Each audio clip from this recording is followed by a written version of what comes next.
જય માતાજી, જય દ્વારકાધીશ। અમારા આજના વિડીયોમાં, આજના વ્લોગમાં મિત્રો તમારું સ્વાગત છે। મારા ફેમિલી મેમ્બર વિશે તમને બધો પરિચય કરાવીશ, તો મિત્રો કન્ટિન્યુ મારા વિડીયોમાં। ફેમિલી મેમ્બરમાં વાત કરવા જાવી તો મારા મમ્મી પપ્પા છે અને મારાથી મોટી એક બેન છે, એનાથી નાનો હું છું, મારું નામ છે લાલજી, અને મારાથી નાનો એક ભાઈ છે, એનું નામ છે અમિત।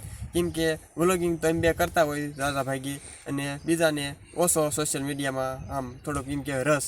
એટલે ધંધાની વાત કરવા જાવી તો અમારે તો મિત્રો એમ કહેવાય કે વધારે ધંધા માટે ખેતીનો વ્યવસાય વધારે હોય। અત્યારે આપણે ખેતીની વાત કરવા જાવી તો ખેતીમાં વાવેતરમાં જો મિત્રો અમે આ ફૂલનું વાવેતર કર્યું છે। ફૂલનું વાવેતર કર્યું છે, આને કહેવાય કેસરી ગોટો, અને આ બાજુ ગેલેરીઓ। તો મિત્રો આ મારો કૂવો છે, અને આ મિત્રો છે ને આપણે જૂનવાણી મશીન છે, અને મશીન અત્યારે હવે કોઈ હાંકતા નથી એટલે અમે પણ બંધ કરી દીધું છે। અને મશીનમાં પણ વેરાટેટ વધારે હોય છે, પણ હવે લાઇટ આપણે આવી ગઈ છે એટલે આપણે મોટરથી અત્યારે વધારે આપણે પાણી વાળવાનું હોય। તો મિત્રો આ બાજુ અમારે સાઈડનું વાવેતર કરેલું છે, ખડનો ઉગાવો પણ વધારે થઈ ગયો છે, તો એની પણ દવા છાંટવાની છે। અને આ બાજુ છે અમારે વાલોળનું વાવેતર કરેલું।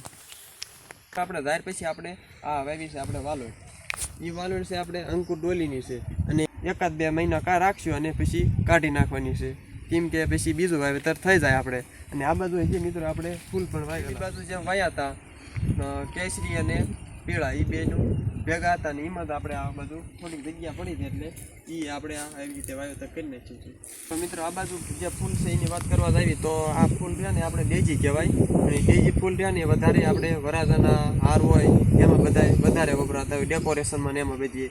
પણ આ જે કેસરી અને પીળાની વાત કરવા જાવી ને તો એ તો આપણે ભગવાનના હારમાં વધારે ઉપયોગમાં હોય। અને હવે જે આપણે ચાલુ થાય છે ડેજી વધારે ફૂલ, એમ કે ઘણા ખરા તો ખુલી ગયા છે, અને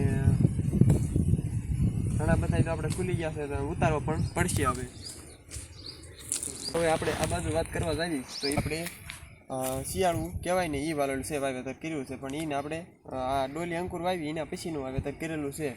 આમ સારા એવા ફૂલ ઉગડી ગયા છે ને પણ ઉતારવી એવી થઈ ગઈ છે, આ બધી વાલોળનું વાવેતર કરેલું છે આપણે। અમારી વાડીમાં બધી તમને આટો પણ મરાયો અને કેવી કેવી ખેતી કરવી છે એ પણ તમને બતાવી દીધું। આ તમને બધી અમારી વાડીમાં પરિચય કરાયો થોડો ઘણો, અને અમારો દિવસ આવો રહ્યો, કાંઈ નવા વિડીયોમાં નવા વ્લોગમાં મળશું।